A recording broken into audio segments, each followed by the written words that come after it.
एक तरफ सख्त कार्रवाई, दूसरी तरफ फर्जीवाड़ा जारी। बिहार में राजस्व विभाग पर सरकार का डंडा लगातार चल रहा है, लेकिन सवाल बस यही है कि क्या सिस्टम सच में सुधर रहा है या सब कुछ सिर्फ कागजों तक सीमित है। आइए इस पूरे मामले को विस्तार से समझते हैं। नमस्कार, मैं फरीदा गजर और इस वक्त आप जुड़े हुए एक न्यूज 24 के साथ। खबरों की दुनिया में आपका स्वागत है और अब नजर डालते हैं आज की सबसे बड़ी खबरों की ओर। देखिए, बता देते हैं कि बिहार में मुख्यमंत्री सम्राट चौधरी की सरकार इन दिनों जमीन से जुड़े मामलों को लेकर एक्शन मोड में चल रही है।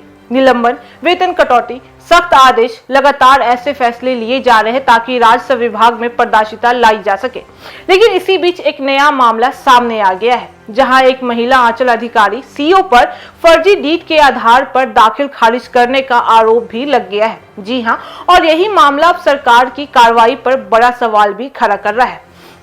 दरअसल बता दें कि पिछले कुछ महीनों में बिहार के राजस्व विभाग में लगातार हलचल चल रही है।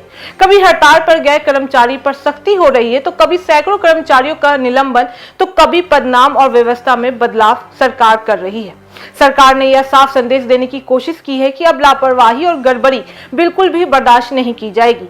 सरकार का स्टैंड साफ रहा है कि फर्जी जमीन रिकॉर्ड खत्म किए जाएंगे, गलत दाखिल खारिज को रद्द किया जाएगा और दोषी अधिकारियों पर सख्त कार्रवाई भी की जाएगी।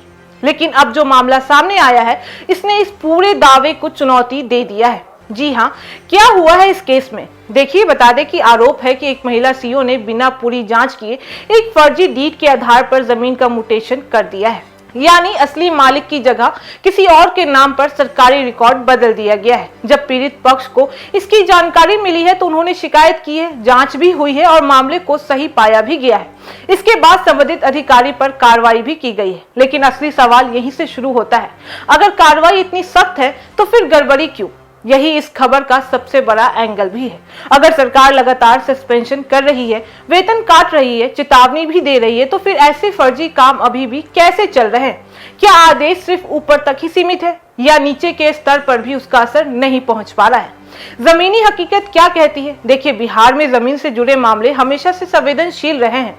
आज भी दाखिल खारिज में देरी आम बात होती है। फर्जी कागजों से कब्जे के आरोप लगते रहते हैं। आम लोग दफ्तरों के चक्कर भी काटते रहते हैं। यानी सिस्टम में सुधार की बात जरूर हो रही है, लेकिन पूरी तस्वीर अभी भी साफ नहीं हो पा रही है। सरकार का पक्ष भी समझिए। यह भी संभव है कि जैसे जैसे सरकार सख्त हो रही है, वैसे वैसे पुराने छुपे हुए मामले भी सामने आ रहे हैं। यानी पहले जो गड़बड़ी दब जाती थी, अब वह जांच में पकड़ में आ रही है। यह एक पॉजिटिव संकेत भी हो सकता है। लेकिन अगर नए केस लगातार सामने आते रहे तो यह सवाल उठना लाजमी है कि क्या सिस्टम वाकई सुधर रहा है या फिर सिर्फ दिखावा हो रहा है। सबसे बड़ा मुद्दा कि भरोसा और जवाबदेही, यह मामला सिर्फ एक अधिकारी तक सीमित नहीं है, यह पूरे सिस्टम की विश्वसनीयता का सवाल भी है। अगर लोगों को यह महसूस हुआ कि सरकार बोलती कुछ है और करती कुछ भी नहीं है, तो भरोसा कमजोर होना तय है। और एक बार भरोसा टूट गया तो उसे वापस बनाना सबसे मुश्किल काम भी बन जाता है। सख्त आदेश, लगातार कार्रवाई, लेकिन फर्जीवाड़ा अब भी जारी है। सवाल वही है कि क्या बिहार में जमीन का सिस्टम सच में बदल रहा है या अभी भी सब कुछ कागजों तक सीमित है? फिलहाल जवाब साफ नहीं है, लेकिन जनता अब सिर्फ वादे नहीं, नतीजे को भी देखना चाहती है। तो फिलहाल इस खबर में बस इतना ही। बाकी इस मामले पे आपकी क्या राय है, आप हमें कमेंट करके जरूर बताएं। ऐसी तमाम खबरों के लिए देखते रहे न्यूज 24, हर खबर सबसे पहले सबसे सटीक। वीडियो को लाइक करें, शेयर करें और चैनल को सब्सक्राइब करना ना भूलें। धन्यवाद।